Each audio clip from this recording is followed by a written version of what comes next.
그 점도 대통령과 변론팀에서 말씀드릴 걸로 생각을 합니다. 대통령이랑 항시 소통을 하고 있는 건지 직접 가서 만나셨는지 아니면 전화통화로 연락을 하시는지 궁금하고요. 이 기자회견도 좀 대통령이랑 교감하에 하시는 건지. 저가 말이죠. 예, 그렇습니다. 대통령과 필요한 범위 내에서 이러한 대언론 소통은 곧 국민들께 또는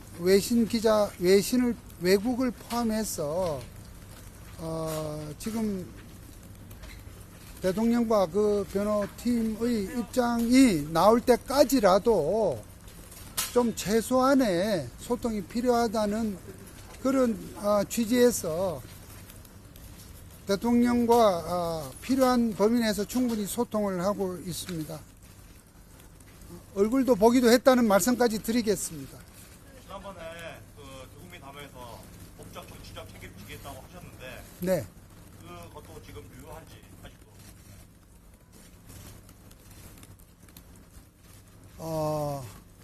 대통령께서 뭐 지금 최근에 3번의 대국민 발표를 하신 걸로 알고 있습니다. 그 말씀 중에 대통령께서 말씀하신 그 워딩을 생각해 주시면 될 것 같습니다. 정확히 제가 어떤 워딩으로 했는지 지금 우리 기자분의 말씀을 꼬집어서 답변을 드릴 수가 없고요. 제가 기억나는 부분은 수사든 탄핵이든 당당히 맞서겠다고 말씀을 하셨습니다. 맞서겠다고 하는 것이 당신의 입장과 또 견해를 적절한 절차에서 밝히실 의지를 피력했다 이렇게 보고 있습니다. 오늘 기자간담회 한다고 했을 때 대통령께서 가장 강조했으면 했던 부분 혹시 전달하셨나요? 그렇게 구체적으로 뭐를 어떻게 얘기하라 뭐 이렇게 이 협의 의논했다고는 할 수 없고요. 어쨌든 지금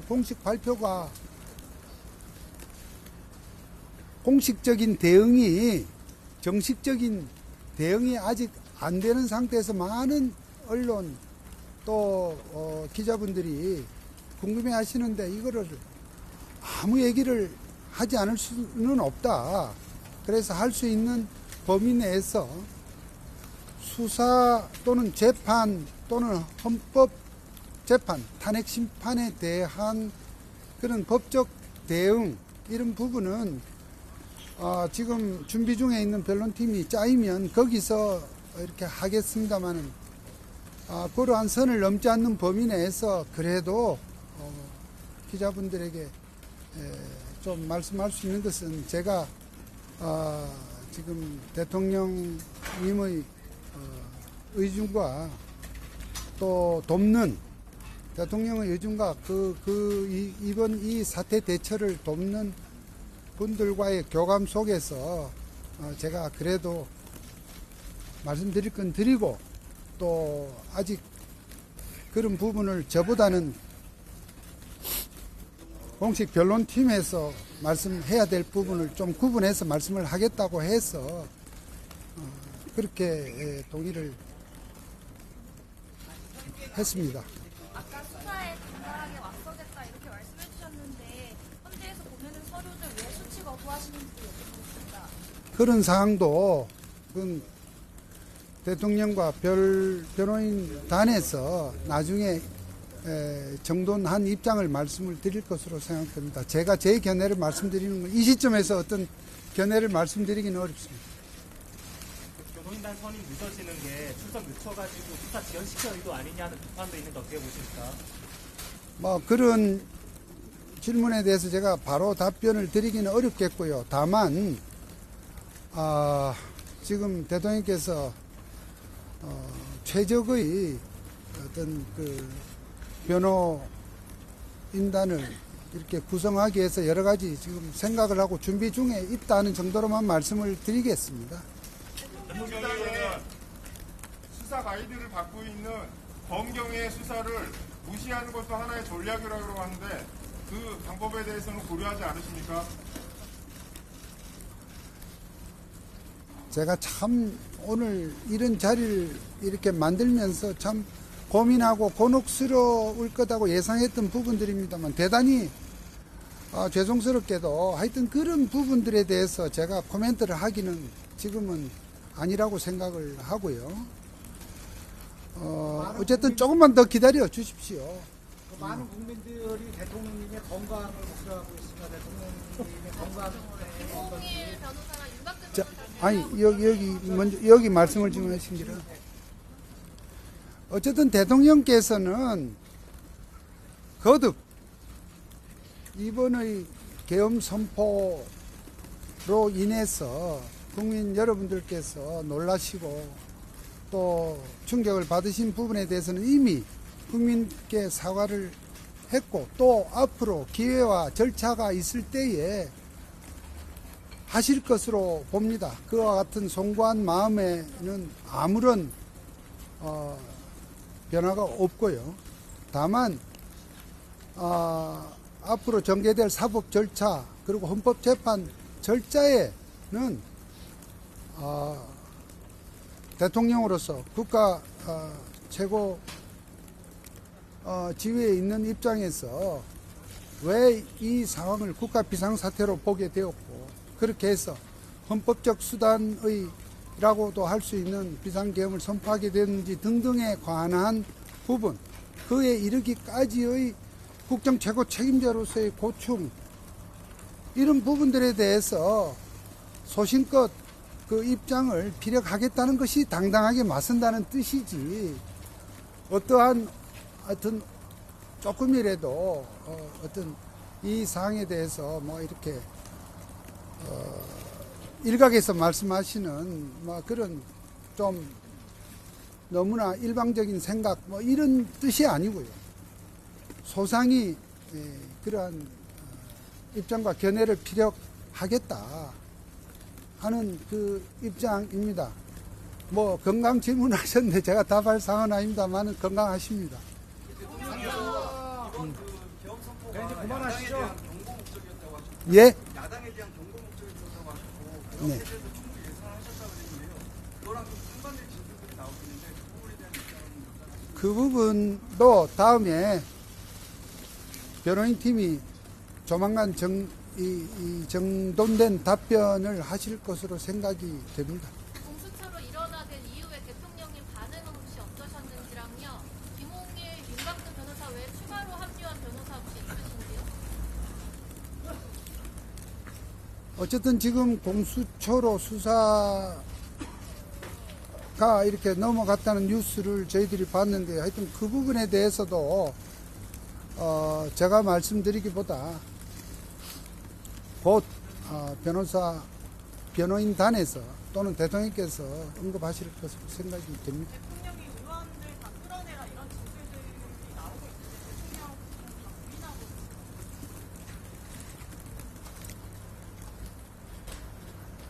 예, 참 이게 제가 답변을 해야 될 그런 이 범위가 아슬아슬해지는데 제가 확실히 말씀드릴 수 있는 것은 대통령이 그날 뭐 이렇게 대통령도 법률가입니다. 뭘 체포를 해라, 뭐 끌어내라 하는 그러한 용어를 쓰신 적은 없는 것으로 없다고 들었습니다. 다시 말하면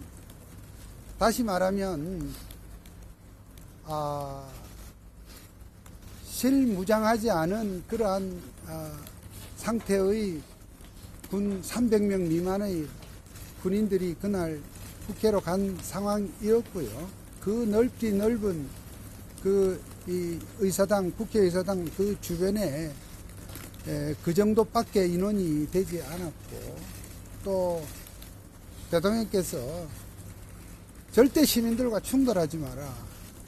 또 그러니까 이 군과 군을 제외한 나머지 거기에는 뭐 국회 관계자들도 포함될 것으로 생각합니다.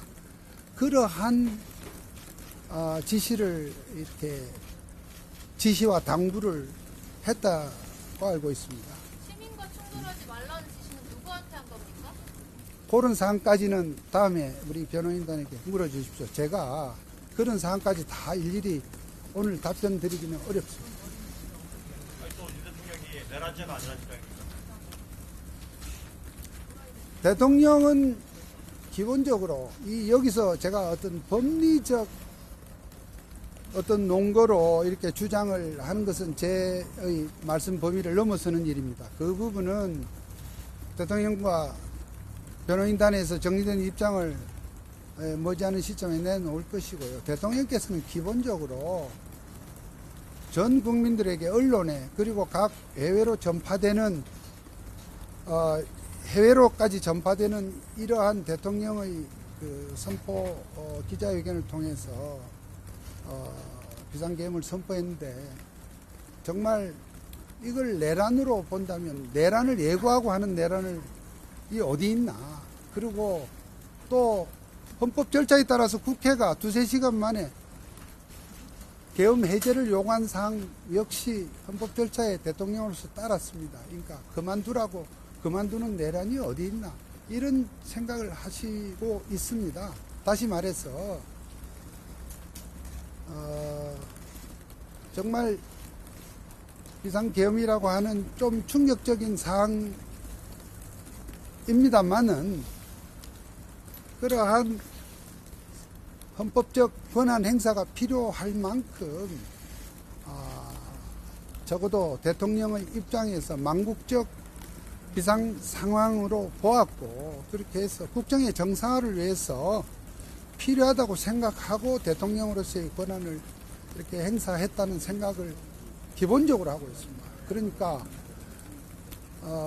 법리적 이 입장은 나중에 변호인단이 발표하겠다고 제가 말씀드렸고요. 어쨌든 대통령의 기본적인 상식적 사고와 국민적 눈높이에서 내란은 전혀 당치 않다는 생각을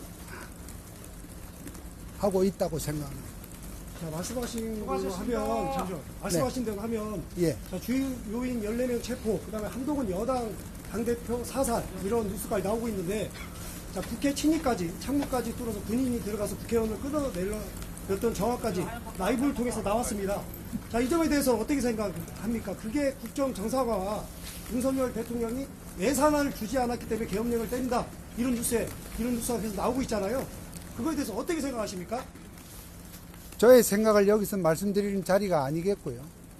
그러한 부분에 대한 입장 또 설명은 나름대로 대통령께서 계엄 해제 후에 발표하신 담화문 또 그리고 탄핵 표결이 의결이 된 이후에 발표하신 담화문에 기본적으로 나와 있다고 생각합니다만 더 추가적인 내용과 또 특히 법리적인 관점에서 그렇고 또 당시의 어떤 그런 자세한 상황에 대해서도 좀 정확하고 객관적인 사항이 조사 확인이 되어야 하지 않겠습니까? 그런 사항들은 앞으로의 그러한 사법 절차, 헌법재판 절차에서 저는 가려질 것으로 생각을 하고 이 자리에서 저의 의견을 말씀드리기는 어렵습니다. 자, 수고하셨습니다. 예. 이 확실히 거론돼서 김영현 장관에 관련한 검찰발 가짜뉴스가 판을 치고 있습니다. 쓸데없는 유튜버들 질문 받지 마시고요. 조심하세요. 기자회견 하는데. 김용현 장관 관련한 검찰발 가짜뉴스가 판을 치고 있습니다. 여기에 대한 법률적인 검토를 하고 계신지 궁금합니다. 그러한 사항을 포함한 법리적 대응이나 또 법리와 관련된 배경, 의견의 입장의 배경 이런 부분은 머지않은 시기에 대통령과 변호인단이 구성이 끝나면 밝히실 것으로 생각합니다. 김홍일 윤곽근 변호사 외에 김홍일 윤곽근 변호사 외에 추가로 지금 합류하신 변호사 있으신지 언제까지 구성 마치실지도 알려주십시오. 저는 누가 더 있는지 알지 못합니다. 또 그리고 지금 그러한 구성이 머지않은 시기에 될 것이라는 정도만 말씀을 드리겠습니다. 그 머지않은 시기가 연내입니까? 그것 까지는 제가 말씀을 못 드리겠습니다. 어쨌든 머지않은 시기가 될 겁니다. 변호인단 구성한다고 하신 게 일주일 넘었는데 지금 안 구하시는 건지 못 구하시는 건지 말씀 좀 해주세요. 준비해가는 과정이라고 생각해 주십시오. 세포짓이 없었다는 건 본인 원인인가요? 예? 세포짓이 없었다는 건 대통령 본인이 하신 말씀인가요? 그렇습니다. 그럼 체포지시 대통령이 관련해서 체포 관련자들 채자도 얘기한 적도 없을 뿐만 아니라 그러네. 도대체 체포를 하신 적이 없는 건가요? 예, 아니 제가 들은 바로는 그렇습니다. 그러니까 체포를 아니 했다 안 했다를 떠나서 체포하면 도대체 어디다가 데려놓겠다는 것입니까? 그런 점을 좀 앞뒤를 좀 생각을 해 달라는 것입니다. 뭐 여러 가지 뭐 이렇게 설들이 분분하고 합니다만은 기본적으로 그러한 생각을 하신 바가 없습니다. 그러면 계엄 선포 3시간 전에 삼청동 안전가옥에서 조지호 경찰청장 분은 왜 만나셨다고 하시던가요? 그 점에 대해서는 제가 자세히 알지도 못하고 말씀드릴 수가 없습니다. 자세히 알지 못하시는데 지금 대통령이 체포하는 명령을 안 내렸다고 말씀하시는 건 어떤 근거이시죠? 그 부분은 대화가 있었습니다. 어떤 대화가 있어요? 아니 그러니까 체포의 채자도 꺼낸 적이 없다는 부분은 내가 대화를 했으니까 말씀드릴 수 있지만 전날 안가가 어떻게 하고 하시는 말씀에 대해서는 제가 모른다고 말씀드렸고 말할 입장에도 있지 않다고 말씀드렸습니다. 대통령께서 변호인을 하는 게 언제쯤이신가요? 예? 계엄 선포 전에도 법적인 자문을 구하신 적이 있는지 아니면 이후에 연락이 오셔서 도와달라고 하셨어요? 전에는 연락 나눈 바 없습니다. 우리 최 기자 지금 질문한 게 계엄 선포 전에 뭐 했냐 그거죠. 전혀 대화나 소통을 한 번은 없습니다. 대통령께서 변호인단에게 거짓말할 가능성에 대해서 생각하고 계신가요? 예? 변호인단에게도 거짓말할 가능성에 대해서 생각하고 계신가요? 제가 그 점에 대해서는 특별히 답변할 필요성을 못 느낍니다. 체포 그럴 리가 관련해서 있겠습니까? 나머지 진술자들 진술은 전부 다 통일되어 있는데 체포 명령이 있었다는 거에 그러면 대통령 왜 나머지 관련자들 입을 맞췄다고 보시는 건가요? 나중에 변호인단이 정식으로 구성이 되면 그때 말씀해 주십시오. 어제 어떤 분들은 당신도 변호인도 아닌데 저보러 당신도 변호인도 아니잖냐 하지만 지금 대통령님의 위임장을 첨부해서 변호인 선임계가 사법기관, 헌법재판소나 수사기관에 제출된 변호인은 아직 아무도 없습니다. 그러니까 지금 변호인단 구성 중에 있는데 그런 가운데서 저는 다 구성이 돼서 다 이렇게 때가 돼서 그때 어떤 언론에 답을 하고 이렇게 소통을 하고자 한다면 그 기간 동안 그것이 일주일이 될 수도 있고 또는 그 이상이 될 수도 있고 그런 동안에 이 언론에 이 궁금증, 국민의 궁금증을 어떻게 할 거냐. 그래서 제가 조금이라도 소통을 해야 한다 하는 뜻에서 제가 지금 이렇게 하고 있는 겁니다. 그래서 뭐 당신이 무슨 권한이냐 이런 오해는 안 하셔도 되겠습니다. 그러면 대통령 이번에 계엄 선포가 부정선거를 허창하기 위한 계엄 선포라고 알고 있는데 부정선거에 대해서 확실한 증거라든가 발표할 계획이 있으신지요? 그 점에 대해서도 지금 저는 말씀을 드릴 수가 없고 나중에 대통령과 변호팀이 이제 머지않은 시기에 다 꾸려져서 여러분들에게 정식으로 공보를 하게 될 때 그때 답을 드리도록 하겠습니다. 언제 하신 거예요? 언제 소통하신 거예요? 구체적으로는 더 말씀드리지 않겠습니다. 말씀해 주셔야죠. 그 가장 중요한 사안 국회에서 같습니다. 김어준 씨가 가짜 증언을 한 걸로 알고 있는데 거기에 대해서 민주당에서 더 이상 언급하지 않고 있습니다. 그 부분에 대해서 자꾸 이 기자들이 얘기하는 거에 대해서 어떻게 생각을 하십니까? 대답하지 마세요. 저는 후보들 저렇게 남쪽 계세요. 가만히 저는 누구신지 모르겠는데 제가 알아서 대처할 테니까. 예, 뭐라고요? 김어준 씨가 국회에서 증언한 거에 대해서 자꾸 기자들이 얘기를 하고 있는데 거기에 대해서 민주당조차도 더 이상 언급을 하지 않고 있습니다. 그런데 기자들이 거기에 대해서 언급하는 거에 대해서 별도의 조치를 하실 의향이 있으십니까? 누가 말입니까? 예? 누가 대응을? 저기 대통령 측에서요. 그러니까 대통령실에서 네. 그러한 절차적 대응을 하고 하는 부분에 대해서는 이제 머지않지 구성이 되면 거기서 이렇게 정리된 발표를 하도록 그렇게 하겠다는 말씀을 드립니다. 변호사님이랑 김홍일 변호사님 이렇게 계신데 선임계를 안 내고 있는 건 시간 끌기라는 지적이 있는데 어떻게 생각하세요? 시간 끌기는 야당에서 주로 해왔고요. 지금 이 사항은 어쨌든 대통령이 정말 많은 숙고를 해서 정말 이 일이 간단한 일이었습니까? 비상계엄 선포라는 것이 어떤 의미로 보더라도 어마어마한 이러한 사항을 이렇게 할 때는 할 만한 이유가 있고 이런 부분에 대해서 좀 우리가 좀 이 사실관계나 또 증거 확인이나 이런 부분이 되어야 할 것입니다. 그것이 곧바로 그런 국회가 그러한 조사도 하지 않고 바로 검사 한 사람 구속하기 위해서도 청문회를 이렇게 몇 차례나 열고 했던 국회입니다. 대통령 탄핵소추에 그냥 이렇게 성급하게 졸속적으로 탄핵소추가 이루어진 측면이 분명히 있고요. 그러나 그러한 절차 자체를 우리가 부정도 할 수도 없는 입장에서 그에 대응하는 어떤 입장에서는 좀 여러 가지 준비가 필요하지 않겠습니까? 이걸 시간 끌기라고 하는 것은 아직은 정말 그것 또한 너무나 성급한 평가다. 그런 생각을 저는 합니다. 근데 대통령께서는 어쨌든 그런 준비 과정의 어떤 내용들에 대해서는